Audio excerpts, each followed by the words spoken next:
আসসালামু আলাইকুম এভরিওয়ান, কেমন আছেন?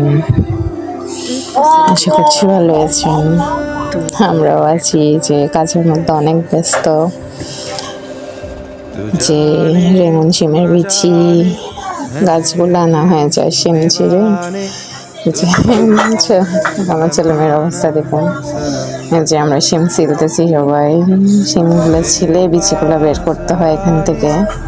এই যে অনেকগুলো ছিলছি, সারা রাত আমরা ঘুমোতে পারি না, সবাই মিলে বিচি ছিলে এরকম শিমগুলো ছিলতে হয়। এরকম কত বড় পাহাড়ের মতো এখনো রয়ে গেছে অনেকগুলো শিম।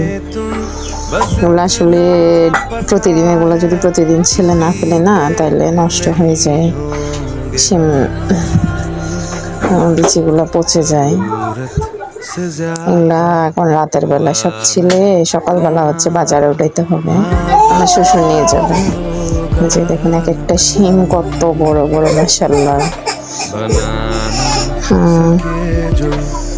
যে দেখুন আরো কতগুলা। এখানে হচ্ছে আবার এখানে কিছু কাঁচাও রয়েছে, কাঁচাগুলা বেছে বেছে আলাদা করতে হয়, পাকাগুলাই শুধু ছিলা যাবে।